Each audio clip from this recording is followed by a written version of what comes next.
Olá pessoal, aqui é o Velgas.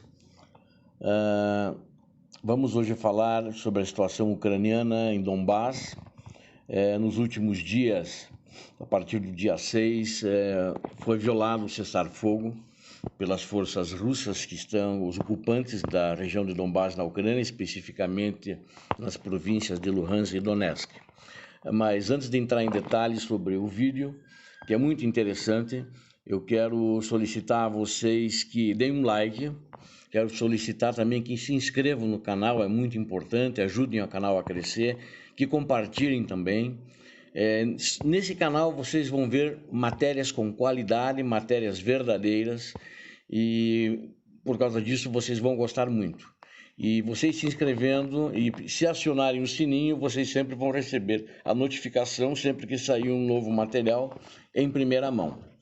E também não esqueçam de no dia 14, que é a próxima quarta-feira, 14 de outubro, nós teremos aqui uma live com a participação do Rodion e do Dr. Rogério, onde vai ser debatido a Ucrânia na União Europeia e na NATO, ou seja, a OTAN, e também a questão militar na região de Donbás, onde a Rússia está ocupando, mas é um território que é da Ucrânia, legalmente, é como o mundo reconhece, e não foi anexado à Rússia.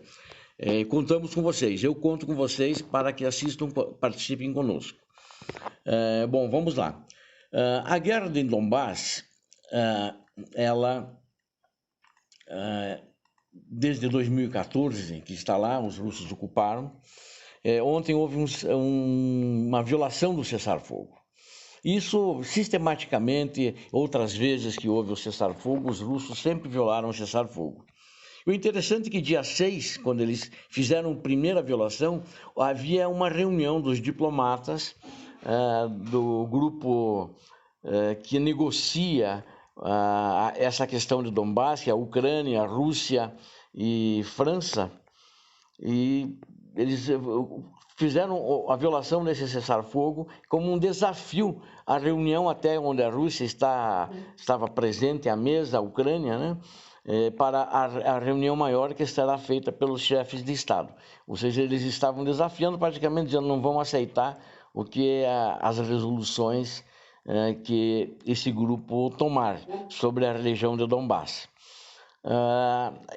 Nesta violação do cessar-fogo, eles abriram fogo tanto no dia 6, 7 e 8, numa localidade perto de Vodiane, a localidade chama-se Vodiane. Apenas armas pequenas, armas leves foram usadas. Não houve uso de artilharia. Como não houve feridos do lado ucraniano, não houve combate, não houve mortos, os tiros, vamos dizer assim, não passaram perto. A Ucrânia não respondeu ao fogo, né? O normal seria se houvesse algum ferido ou algum morto, eles responderiam ao fogo. Mas é muito ruim e eles sistematicamente vão violar o fogo. Eu quero mostrar agora para vocês aqui no mapa, eu recebi um material diretamente da Ucrânia, um material reservado. As informações que eu vou passar aqui foram levantadas pela inteligência militar da Ucrânia, onde a gente pode ver aqui, toda essa região aqui, ó, pontilhada, ela é a região de Luhansk. A bandeira está aqui, de Luhansk não, de Donbás, onde nós temos as duas províncias de Luhansk, que eu coloquei ali com o alfabeto latino em português, e mais abaixo Donetsk, né? Aqui bem mais embaixo vocês vão ver a localidade de Rostov, que já é Rússia. Eu coloquei a bandeira Rússia, onde é a Ucrânia eu coloquei a bandeira ucraniana. E essa região aqui é uma região muito grande, né? Onde estão concentrados as forças inimigas da Ucrânia. Então vocês podem ver aqui, tem um quadrinho aqui em cima, que está escrito em inglês, que diz que tem lá, segundo o levantamento da inteligência militar ucraniana, estão alocados lá 35.353 soldados, homens, né, combatentes, das mais diversas armas, seja de infantaria, artilharia, etc. Eles têm também 481 carros de combate, que são os tanques de guerra, estão vendo aqui, 481. Os russos têm, né? Eles têm também blindados para transporte de pessoal 914. E tem também artilharia, peças de artilharia 708. Bem como 202, esse último aqui, lançadores de mísseis, né? Então, é um exército considerável, né? Não é qualquer exército. Tem um exército que tem mais de 100, 200 mil homens que não tem esse armamento aqui em foguetes, artilharia e mísseis. Então, para vocês verem que é um exército bem armado. A Rússia sempre diz que ela não é parte do conflito, que lá são separatistas. Desculpem a risada, mas separatistas de um país qualquer, onde é que iam conseguir tanto armamento? Não é num supermercado na Rússia ou na cidade de Rostov, né? Ou seja, eles são armados pelos russos, né? Eles são tropas russas, em sua maioria, do grupo Wagner, né? Que não estão mais oficialmente no exército russo, mas eles estão lá. Né? Deram baixa, mas eles lutam como uma empresa paga pelo governo russo. E daí nós vamos ver aqui embaixo, aqui também no quadrinho do meio aqui, ou seja, entre o pessoal de logística, né? Entre conselheiros e instrutores, que são das Forças Armadas Russas, tem 2.100 pessoas. E 41 blindados também, onde essas pessoas utilizam. Isso é adicional àquilo que nós vimos lá em cima. Bom, e aqui, o que a Rússia possui também, próximo, já não na região de Donbass, vamos dizer assim, de Rostov, na região de Rostov, que é a Rússia, né? Eles estão enfileirados na direção da Ucrânia, né? Da região de Donbass. Ele tem aqui 53.700 homens, né? Tem 770 tanques de guerra, tem mais 1.530 veículos blindados, 853 peças de artilharia, né, obuses, etc. Tem 853 lançadores de mísseis e tem mais 6 lançadores de mísseis aqui separados, né? Esses 3 aqui são mísseis, esses 6 aqui mais modernos, que estão sendo testados na região. Então, de fato, é um arsenal muito grande que eles estão usando aqui nessa região de Donbass, que vocês podem ver. Então, circundado em azul está Donetsk, à esquerda, né, no mapa da Ucrânia, ali dessa região toda ucraniana, e circundado à direita Luhansk. E Rostov mais embaixo. Vocês podem ver que em Rostov tem campos de treinamento, né? E eles têm alojados lá, eles podem treinar em 12 batalhões, eles têm também acomodados lá um grupamento de mísseis, né, na cidade de Rostov. Isso aí é para auxiliar caso haja necessidade, caso haja um contra-ataque e a Ucrânia tenha sucesso, essas tropas que estão nessa região de Rostov, elas poderiam rapidamente auxiliar as tropas russas que estão em território ucraniano, o qual elas estão ocupando. Bom, vocês vejam que é uma situação muito complicada. Eu vou agora passar aqui um filme. Esse filme, na realidade, é o treinamento da Ucrânia que foi feito quando, um mês atrás, os russos também fizeram um treinamento, entre um mês a 2 meses atrás, e eu divulguei aqui. Então, vou mostrar o treinamento ucraniano e vou fazer alguns comentários sobre como está a situação nessa região aí de Donetsk, né? Então, vocês vão ver aqui essa questão aí Então, aqui são as forças ucranianas em treinamento, né? Iniciando já os treinamentos, também com carros, com tanques de guerra, com mísseis, né? Uma série, ou seja, mostrando o potencial. Eu diria para vocês o seguinte, sem medo de errar, hoje a Ucrânia tem condições de segurar num ataque, né, naquela região de Donbass, tem condição de segurar os russos, né? A Ucrânia hoje consta no total com 2.000 tanques de guerra. Vocês vejam que a quantidade de tanques que tem a Rússia na região, né? Você pega aí 770 que estão do lado russo e mais 481, eles têm um potencial muito grande aí, né? Eles estão aí com praticamente 1.200 tanques aí, um pouco mais, né? Então, fazendo uma conta rápida que assim, né? Sem calculadora, sem nada. Então, eles de fato são fortes ali também, mas a Ucrânia tem condições de segurá-los ali por terra, né? e com as tropas de seus soldados. Eu só não vou colocar aqui, porque esse material que eu recebi é um material reservado, que é levantado sobre o inimigo, né? Ou seja, que as forças ucranianas levantaram, mas eles não divulgaram o que a Ucrânia tem na região, né? Então eu também não vou conjecturar aqui o que a Ucrânia tem na região, que sem dúvida é uma tropa muito bem treinada e muito forte, né? Eu quero até aqui colocar o seguinte: hoje tem lá instrutores americanos também na Ucrânia dando instruções para as tropas ucranianas que vão atuar no fronte ali na região de Donbass. Então, sem dúvida nenhuma, é uma região muito, vamos dizer assim, quente em termos de guerra, né? Que hoje está uma guerra morna na região, mas ela pode vir a recrudescer. E ali é um local potencial onde poderia até iniciar um conflito mundial, né? Uma coisa que ninguém quer. E na realidade a própria Rússia não quer, é uma pressão que ela faz pelo fato de a Ucrânia ter saído da órbita da Rússia e ter ido para a órbita da União Europeia. Aqui helicópteros, né, treinando. Então ela está indo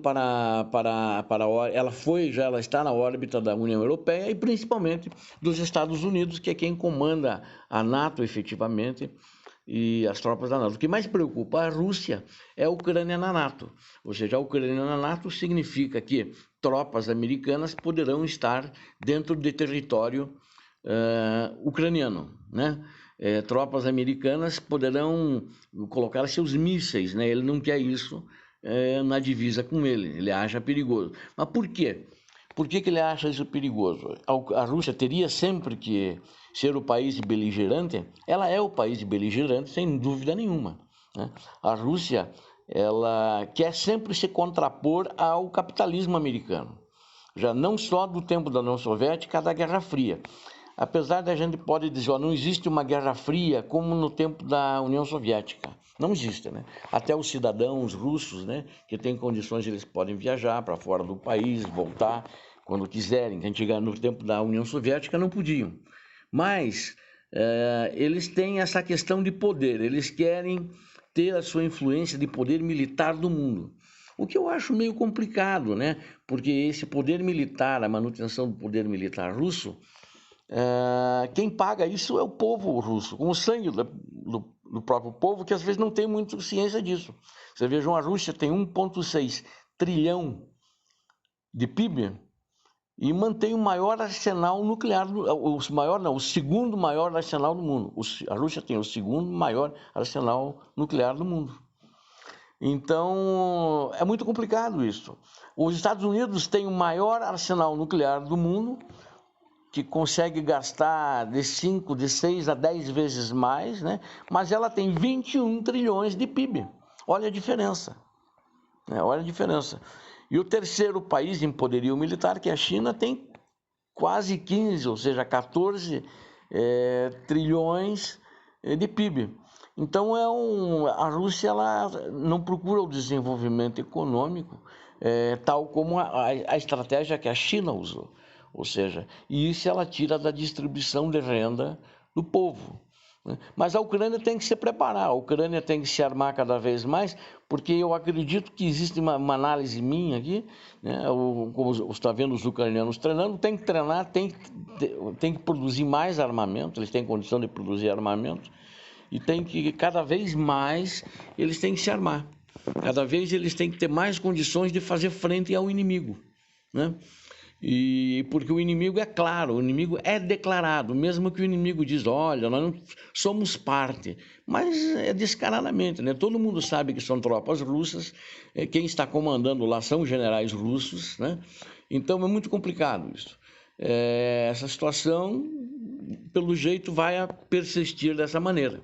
Então, a Ucrânia tem que se preparar.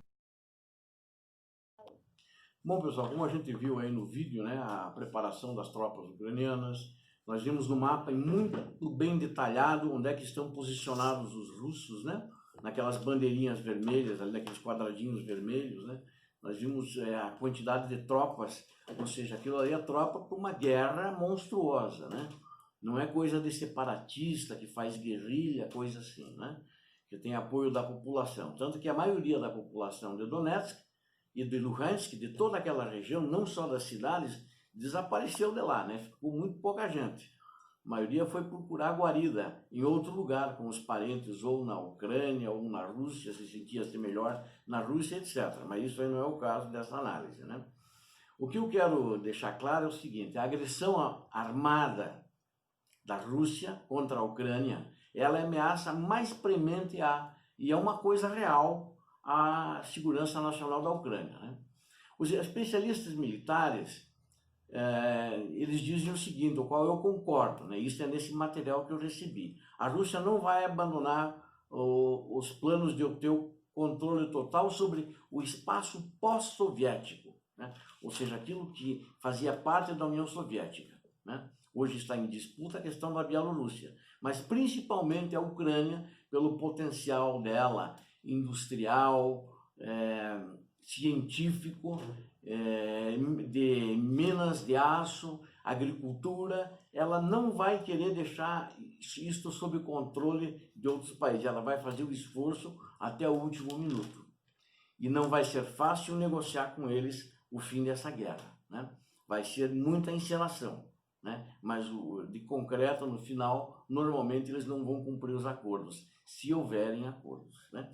Apesar de sanções que o Kremlin sofreu por causa disso, desde a primeira invasão à Crimeia e por causa de Donbass, o governo Putin, né, através do próprio presidente Putin, vai continuar pressionando a Ucrânia totalmente. Eles não se incomodaram, são sanções fortes, mas eles não se incomodaram com isso. E ela também vai apoiar... hoje ela está apoiando, na realidade, ela está fazendo, não apoiando, né? Porque não são uma terceira parte que está no conflito. É a própria Rússia, ela está administrando um conflito de baixa intensidade, para que, primeiro, custe mais barato para eles, né? Tanto em número de vidas, quanto em número de dinheiro, de dólares, né? Vamos dizer assim. Mas eles vão, de baixa intensidade, eles têm um exemplo na Romênia, que eles também declararam uma área, que eles chamam de Transnistria, que eles também proclamaram, e algumas repúblicas no sul do Cáucaso, né? E hoje temos um conflito lá, onde está a Armênia e Azerbaijão. Então, lá no caso, eles querem ver se param imediatamente. Hoje, inclusive, está tendo uma reunião em Moscou para chegar a um acordo de paz entre a Armênia e o Azerbaijão. Coisa muito mais difícil. Não digo mais difícil, mas coisa muito difícil também. Agora, ela tem um plano estratégico, né? Isso aqui, segundo a fonte, me passou da inteligência militar ucraniana, que disse o seguinte: as forças armadas russas querem criar um corredor terrestre para privar a Ucrânia do acesso ao Mar Negro e, se possível, aos oceanos em geral. Então, isso é uma coisa que a Ucrânia já está de olho e muito complicada, né? Na guerra em Donbass, ela usa uma abordagem diferente, que envolve vários elementos, né? O primeiro são as divisões separadas das Forças Armadas da Federação Russa, né? Como ele separou, ou seja, ele contratou, vamos dizer, mercenários, que são russos, que lutaram ou na Síria, que já têm experiência, ou na Líbia, têm experiência em combate, e são empresas militares privadas. Em particular, nessas empresas é o Grupo Wagner. E tem outras empresas também, mas a principal e a maior é o Grupo Wagner. Eles desempenham tarefas específicas, né? Ou seja, eles fazem missões de reconhecimento militar, eles operam artilharia, né? Eles fazem a orientação de aeronaves nos aeroportos, né? E operações de reconhecimento e sabotagem, ou seja, eles têm um papel muito importante. E eles também usam o mercenário local, do território nas áreas ocupadas, ou seja, pessoas da própria região. Eles contrataram mercenários e treinam onde essas pessoas? Em Rostov, ali onde a gente viu no mapa, naquela região que é muito próxima à Ucrânia. A maior cidade russa próxima à Ucrânia chama-se Rostov, naquela região ali. E ele faz um sistema de gestão dos territórios ocupados, né? E primeiro um controle estratégico, né? Esse controle estratégico é feito pelo presidente, né, da região, presidente eleito ali, né, que é quem costuma fazer isso. E a segunda, ele faz uma gestão econômica. Essa gestão econômica, ela está coordenada pelo vice-primeiro-ministro da Federação Russa, ou seja, de economia, né? E todos os ministérios russos que têm do bloco, fazem parte de um bloco financeiro do governo russo, elas também fazem parte. Eles criaram uma empresa, uma sociedade anônima, ela é fechada, ela não tem ações na bolsa, e ela foi criada para esse fim, para administrar todo o componente econômico da região de Donbass. Vocês viram só? É inteligente, porque lá tem muita mina de aço, de ferro, né, etc. Então eles estão criaram uma empresa para administrar todas essas minas que eles expropriaram dos donos ucranianos, né? Roubaram, vamos chamar, eles roubaram, né? E o terceiro são os serviços especiais. Em primeiro lugar, o Serviço de Segurança Federal, é o famoso FSB, que é antiga, esse FSB é a antiga KGB. Então todas as medidas de contra-espionagem e segurança na região de Donbass, elas são realizadas sob o controle da FSB e com gente dela que veio da Rússia, ou veio de Moscou, ou seja, todas as chefias, todos os principais agentes de campo, inclusive, eles são subordinados a Moscou, ou seja, a linha vem de Moscou. E o quarto é o componente militar. O Estado-Maior das Forças Armadas da Federação Russa, o Distrito Militar do Sul, 8º Exército, né, como é chamado, ou seja, que fica ali naquela região ali de Rostov, para dentro da Rússia, na imediação ali, que ele controla, ele tem um corpo de exército que ele chama. O primeiro corpo de exército é Donetsk e o segundo corpo de exército é Luhansk. Donetsk é a maior cidade, tanto a região como o estado é maior do que Luhansk, né? E eles fazem parte de um grupo de tropas russas na direção ucraniana, que estão instalados do lado da Rússia, inclusive, né? E ele é um sistema unificado da gestão e controle dessas forças armadas, e inclusive das tropas que eles têm, mesmo as tropas privadas do Grupo Wagner, que eles têm lá na Ucrânia. Agora, um fato muito importante que a inteligência militar ucraniana notou é que a Rússia está usando a guerra em Donbass para testar novos sistemas de armas e equipamentos, novos mísseis, novos tipos de drones, né, ou seja, esses veículos aéreos, tanto que recentemente agora foi abatido pelos militares ucranianos um drone chamado Zastava, que está em serviço apenas no exército russo. Eles não chegaram nem a vender para ninguém, ele está em testes. Já sabia-se que ele estava em teste, sabia-se que os ucranianos abateram um desses veículos. Há um aumento também no número de atiradores, ou seja, grupo de atiradores, snipers, né? Ou seja, atiradores de escola, como são conhecidos em português, ou atiradores de elite. E estão usando muito, testando a questão da guerra eletrônica russa, sistemas de reconhecimento eletrônico, inclusive facial, que já a Federação Russa usa isso em todos os seus países da Federação desde 2012.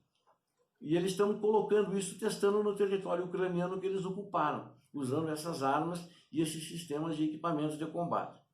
E após isso eles retornam à Federação Russa para ajustes, né? Já que ali vamos dizer assim, Donbass virou um laboratório de testes do armamento russo. É um negócio incrível, é inimaginável, porque com isso eles podem estar, e de fato estão, ceifando vidas, tanto prejuízos humanos, tanto prejuízos materiais, ou seja, é uma coisa, não é humana, né? Isso aí já é levantado e é conhecido pela inteligência militar ucraniana e também foi passado à inteligência militar americana e europeia. Então essa é a situação hoje, né? Nós vamos ter um debate com o Rodion, que vai nos falar na quarta-feira que vem dessa situação lá. Ele foi combatente desde 2014, passou um tempo lá como voluntário, e vai falar inclusive da situação hoje, da visão dele. Ele é politólogo. E também teremos o Dr. Rogério, que é o nosso desembargador, desembargador no Tribunal de Justiça do Rio de Janeiro, que vai falar sobre a questão da Europa com a Ucrânia. Convido a vocês também que participem desse debate, vai ser na quarta-feira, às 17 horas. É porque às 17 horas? Porque existe uma diferença de fuso horário de 6 horas nessa época entre nós e a Ucrânia. Aí assim mesmo lá já vai ser tarde, vai ser 11 da noite. Então, para a pessoa falar depois da meia-noite, para fazer às 6 da tarde, ou 7, falar uma de manhã, fica muito pesado. Então, por causa disso, nós optamos fazer às 17 horas. E eu conto com vocês. O canal do Velgas conta com vocês. Venham conosco, vai ser muito bom e vocês vão gostar. Peço mais uma vez que deem um like, que inscrevam-se, vamos fazer esse canal crescer, que aqui vocês sempre vão ver boas matérias verdadeiras e com muita qualidade. Obrigado, Deus abençoe a todos, paz e bem.